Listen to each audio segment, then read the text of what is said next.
전북 전주에서 발달 장애가 있는 5살 여자아이 고준희 양이 실종된 지 약 한 달이나 지났습니다.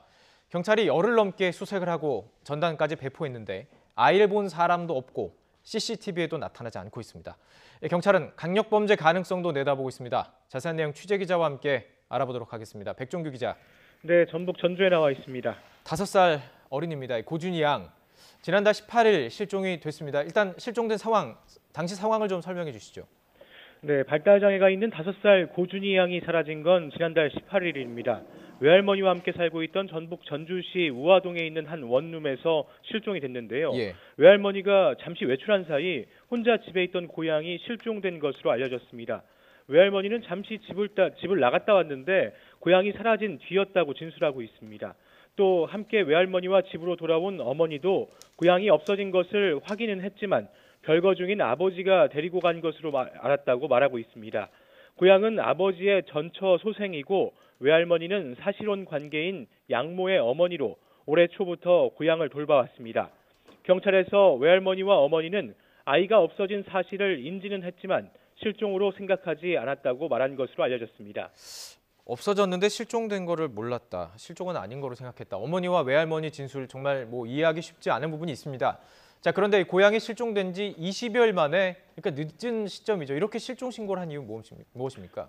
네, 외할머니와 어머니는 아이가 없어지자 아버지가 데리고 간 줄 알았다고 말하고 있습니다. 네. 그런데 조사를 해보니까 아버지는 아이를 데리고 가지 않은 것으로 확인이 되고 있습니다. 결국 서로 아이를 보호하고 있었다고 믿고 있었다.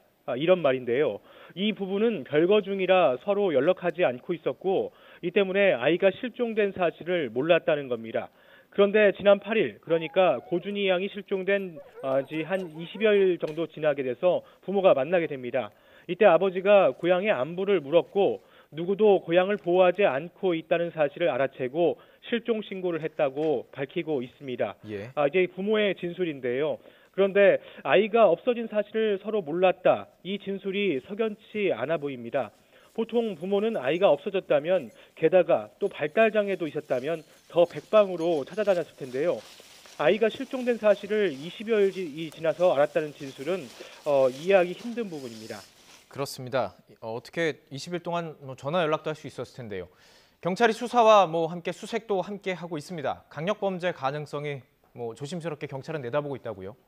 네, 그렇습니다. 경찰은 실종 신고가 접수된 지난 8일 실종 아동 수사 전담반을 꾸렸습니다. 여성 청소년과와 형사과 인원 41명으로 구성된 팀인데요.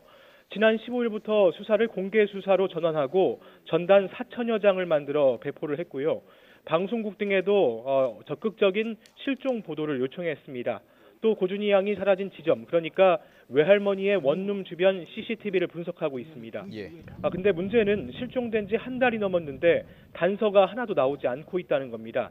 지금까지 결정적인 제보도 없었고 CCTV 분석 결과 고양이 나타난 화면도 없었습니다. 아이가 실종이 됐는데 사라진 아이의 흔적이 남지 않는 경우 흔하지 않은데요. 이렇다 보니까 경찰은 조심스레 강력 범죄 가능성도 내다보고 있습니다. 경찰은 일단 모든 가능성을 열어두고 수사하고 있다는 말을 하고 있는데요. 일단 부모와 외할머니의 진술이 석연치 않다고 판단하고 거짓말 탐지기 조사까지 벌인 것으로 알려졌습니다. 하지만 경찰은 거짓말 탐지기 조사가 정확한 게 아니고 증거 능력이 없다고 판단해서 조사 내용은 밝히지 않고 있습니다.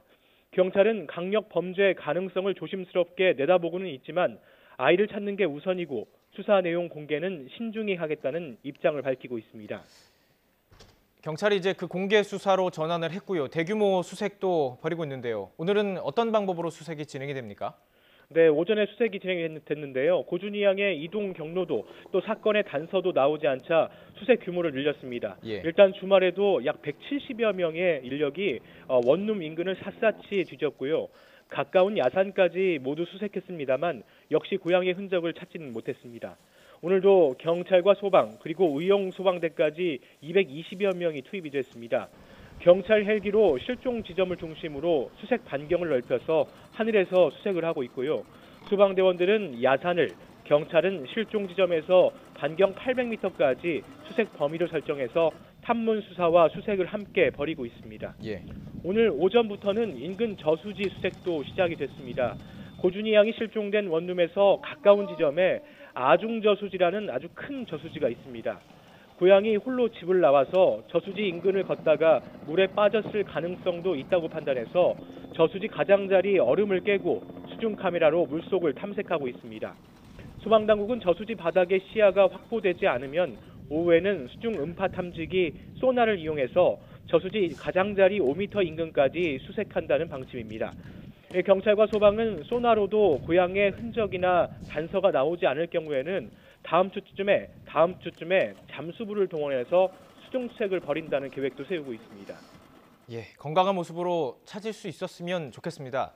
자, 혹시라도 고양이 신변을 알고 있는 사람들은 연락을 주시면 좋을 것 같은데요. 마지막으로 실종된 고준희 양의 당시 인상착의 특징을 좀 설명해 주시죠. 네, 시청자 여러분들도 잘 한번 봐주시면 감사드리겠습니다. 네, 실종 아동 수사 전단을 보면서 설명을 해드리겠는데요. 고준희 양은 만 5세, 그러니까 우리 나이로 6세입니다. 키가 1m 10cm에 몸무게가 20kg 정도이고요. 짧은 파마 머리를 하고 있고 계란형 얼굴입니다. 쌍꺼풀이 없고 두 눈이 정렬되지 않고 서로 다른 지점을 바라보는 사시입니다. 또 윗니치아 2개가 없고요. 실종 당시 사진에서 입은 검은색 점퍼를 입은 것으로 알려졌습니다.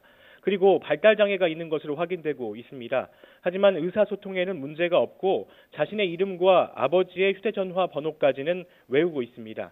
경찰은 고준희 양을 목격했거나 보호하고 있으면 국번 없이 112나 182번으로 신고해달라고 당부했습니다. 또 고준희 양 실종 사건과 관련해 아는 내용이 있는 분 역시 전주 덕진경찰서에 꼭 제보해달라고 부탁했습니다. 예, 부디 건강한 모습으로 고준희 양이 발견됐다는 소식 전할 수 있었으면 좋겠습니다. 112나 182번으로 보호하고 계신 분은 꼭 연락을 주시기 바라겠습니다. 지금까지 백종규 기자와 함께 이야기 나눠봤습니다.